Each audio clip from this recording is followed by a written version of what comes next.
and now he's making the money that, you know, he talked about making and talked about he was making, and he turned his lyrics into real life, so to speak, because now he's living the life of an individual of that caliber. So it's like I like his songs. Actually, I like his songs, and I gotta tell you, anybody who's ever heard any interviews from me, like, I don't really listen, and I don't listen to his music really.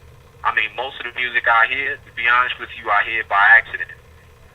But I heard his music. I like his music. Of course, I like my people's Styles P. You know, from the Locks. And as far as anybody that is out or prevalent right now, you know, they may have good stuff. And I'm really into songs. I don't really like artists per se. I just like the way um, I like the way Rick Ross's situation was put together and how he puts, or whoever's putting the songs together, if he's doing it, then congrats to him. If it's a group effort, whatever it is, I like the way it's put together, and I like the way his songs are put together. Um, so that's mostly it. I don't, I'm not a fan of any certain type of music. I just like good music, because you got a lot of cats. Everybody knows I'm from Brooklyn. You got a lot of cats who are partial to, East Coast music, and they say all the dirty South music is blah blah blah, this that and the other, and it's not like that with me, because there are cats, who do the traditional or contemporary hip hop style that to me are trash, and there are cats who do this, the dirty South, or the 808 and all of that, with the hi hats going 200 miles an hour, that are trash. And then there are those that on both ends that I like, that I hear that I like. So it's really not the type of music. It's just if I hear something I like, and just because I like it, it doesn't mean it's good, because that's just an good and bad is really just an opinion to me. Yeah. When it becomes a consensus, it's just a prevalent opinion, but it's still just an opinion. But yeah, I like the Rick Ross stuff. I don't like too much of the other stuff, because to be honest with you, a lot of this so-called hip hop or rap now sounds real feminine. You know, Yeah, so majority of the I like songs. I like some of Wayne, yeah, and I like some of Wayne's stuff too. And the reason why I'm saying that, and it's like you don't hear me talking about too many like so-called East Coast or Northeast rappers or rap artists, is because you don't really hear any. Unless you go to New York, you're not going to hear much of it. Or you surf the net, and that's sad, and that tells you what's going on. There's definitely an agenda. So, but like I said, the stuff I hear by accident.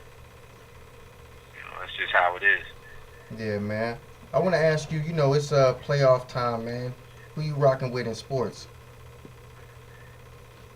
Um, in the West, I'm rocking with OKC. Um, it was crazy. They were talking about Lil Wayne felt disrespected because he didn't get a front, he didn't get a court on a court seat at the at OKC, and they were like, number one, he didn't have a ticket. Number two, he called them like on the day of. That was yeah, that was kind of crazy. And it's like, but to his defense, like just about any other market, I feel would have catered to him. But OKC is a different kind of market. But yeah, I'm running with OKC. They're a young team. And I ain't,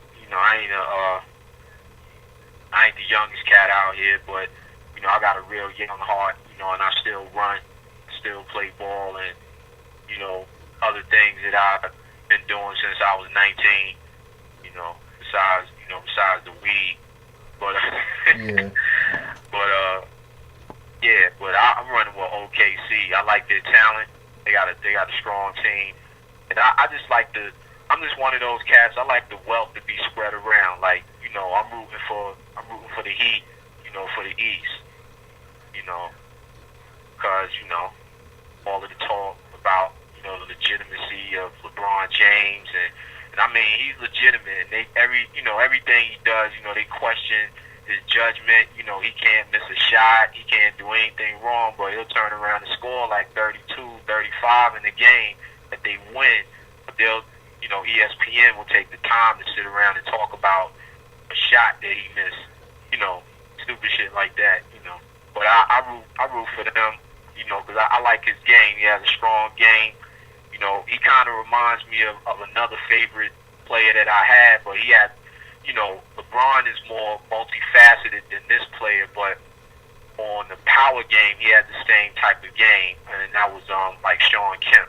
Even though Sean Kemp was just a legitimate power forward with not really much of a great handle. He had a good handle, but Sean Kemp, like he was just a true athlete. I don't know if you remember him, but you can Google him. Yeah, I remember Sean Kemp.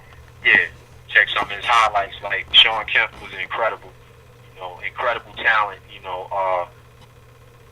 But yeah, that's who I'm running with. I mean, I like the Spurs. I like the way they run. They play. They're like the epitome of a team-oriented basketball team. Duncan, he's revitalized. He's looking like the old, the Tim Duncan of like about 7, 8 years ago. And Tony Parker is just ridiculous. He's like a scientist on the court. Yeah. Did you see the game? Rajon Rondo scored like 44. No, I didn't see it. I was on Twitter the other night, but I heard about it. My homegirl was telling me about it. Yeah. Like I stopped, man. Last summer, dog, I bet on the Heat and lost $40. So I ain't been watching no games because I don't want to get myself happy. And then, yeah, I really thought LeBron was gonna do it, and my homeboy came over exactly when the game was over to come and get the money. So you know what I'm saying? Like, I don't want to. It come on. What did it come on? It was yesterday, right? No, it was actually day before yesterday. Okay, so what, the Heat play tonight, don't they? Yeah, they play tonight in Boston. Okay, yeah. See, like I said, I'm not worried about this series. I mean, we doing good so far. It's about can they get a ring. That's what I'm focused on. Like, you know what I'm saying? Like, yeah, I think they can. And what I was telling some people is that when you have a situation like, say, a lot of people are picking San Antonio to just take it all because the way they've been playing.